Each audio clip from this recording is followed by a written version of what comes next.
Hello there, I'm Daniel. Today I'm going to do my first ever video review on YouTube. So today we are looking at the best budget smartphone you could get now. That is the OnePlus 3.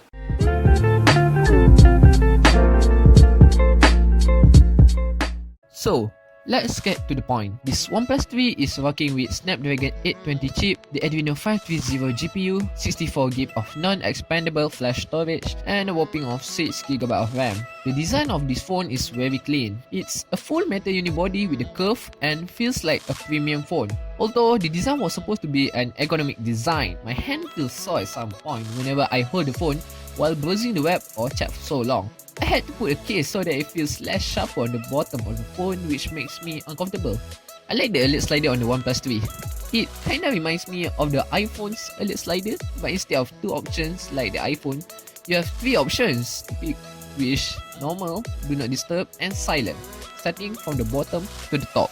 Though I wish there's more customization to it, like the ability to set the order of the OLED slider going down to silent instead at the top. One thing I hate about the design of the phone is the camera bump on the back. Yeah, sure, the phone is much more thinner, but a few millimeter thickness added for the battery to fill the camera bump isn't bad either. Now, at the front of the phone, a 1080p display, and you have choices to either use the capacitive buttons or on-screen buttons. And the display again is really good, even though it's not a quad HD panel like every flagship phone ever on this period of time. It's a 5.5-inch AMOLED display with a really thin side bezels, which I like. It's pretty bright for outside usage, so I wish OnePlus could bump a bit brighter so I can see the display on the phone much better under the sun. The fingerprint reader on this phone is seriously fast. I could say it's one of the fastest I ever seen so far beside the Touch ID on the latest iPhone. For my opinion, the best part of this phone is the software, which is Oxygen OS 4.0.2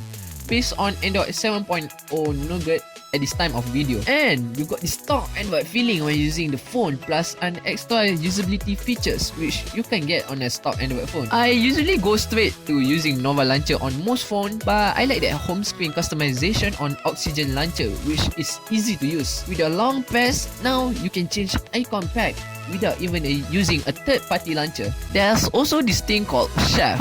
You can now add widgets, recent contacts, memo, and a few more. You also have this weather widget built in, which is cool. The battery life of this phone is pretty decent.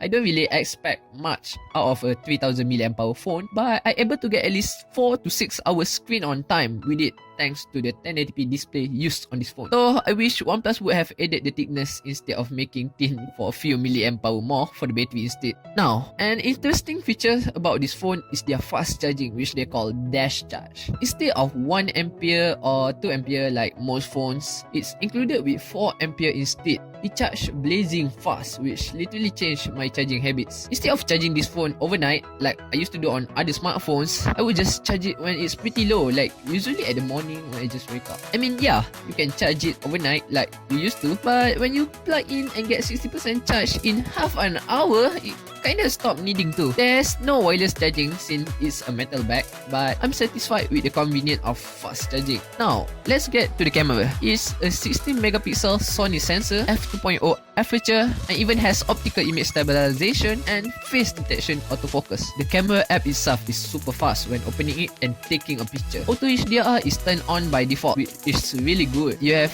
an option for full manual mode and even taking raw photos. Lastly, you are able to take 4K video with stabilization. I can't really say much about the picture that the camera took, but it's pretty decent. As you know, most smartphones at this price range would sacrifice the camera quality, but for the OnePlus 3, they held up, which really worth getting for those who wanted to take a decent picture with a budget smartphone. So that's all about the phone. I would highly recommend this to anyone looking for a high-spec phone with a lower price range. In the end, my experience with it is awesome. So that's pretty much it. I hope you enjoyed my first ever video review, and thanks for watching. By the way, I'm recording with my OnePlus 3's mic for the video, so I'm very sorry for the audio quality.